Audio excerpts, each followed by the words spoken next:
This is pretty interesting here. Rick Hamlin, the author of 10 Prayers You Can't Live Without, defines prayer as a solace. You can tell yourself it's an obligation or that it's a terrific waste of time, but how often do you get to waste time with a purpose?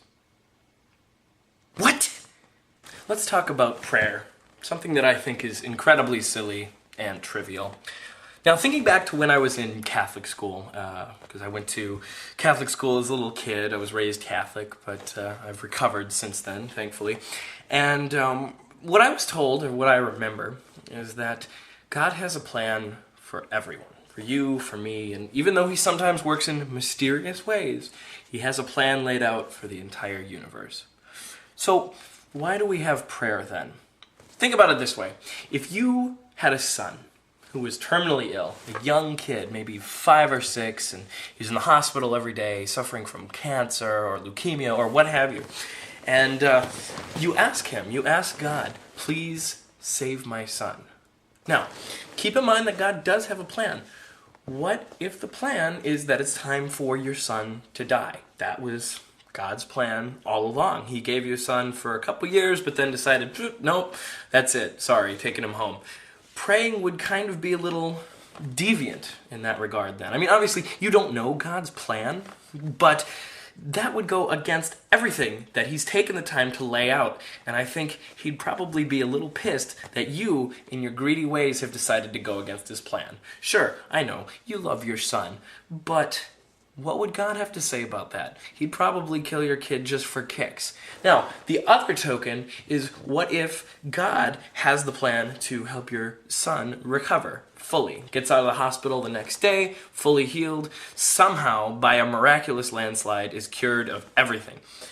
Why pray in the first place? If that's what God's intention was all along. All you're doing is reaffirming his plan. Now, I know you're going to heal my son, but let me ask you to heal my son. What? Very pointless. And it seems to me that prayer, although it can offer comfort and solace, like I read a bit ago, really doesn't offer more than that. It's just you expressing your greedy ways to some deity that may or may not exist, and hoping for the best. There's absolutely no way that you have any control over the situation. Now, a while back, my grandmother was actually sick. She had pneumonia, and she was bedridden for nearly a month. It was really scary, really trying time for me. And I met with her a lot. Rather than praying, I wanted to spend time with her as much as I can while she was ill.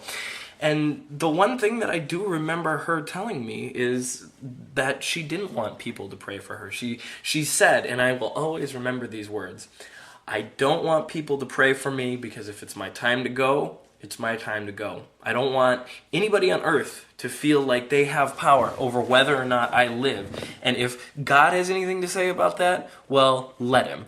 Because she was an atheist growing up, and I really think that she was a fantastic woman, because she was able to think. In fact, talking to her more recently, after she was able to survive through all this, I've really gotten in touch with the whole rationale. And that's why I'm making these series of videos, because I, like I said, was raised Catholic, and I think that the whole religion is just silly. In fact, I still work for a Catholic church. I've been playing piano for one ever since I was 16, and I can't really give up the job because I need the income. But, thankfully, I do have protection because it doesn't matter what religion I am.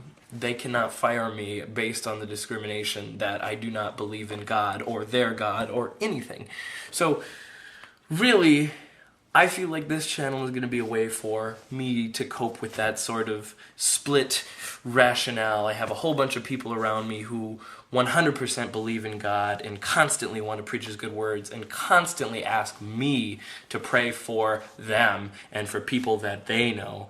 And on the other token, there's me who considers it all nonsense and just really old tradition, because all we're doing is politely upholding tradition. That's what religion mostly is. So I hope that you enjoy these videos, and if you do pray, I'd like for you to leave a comment. Please tell me what you're praying for, and I will pray for the opposite, and we'll see who God favors. How about that?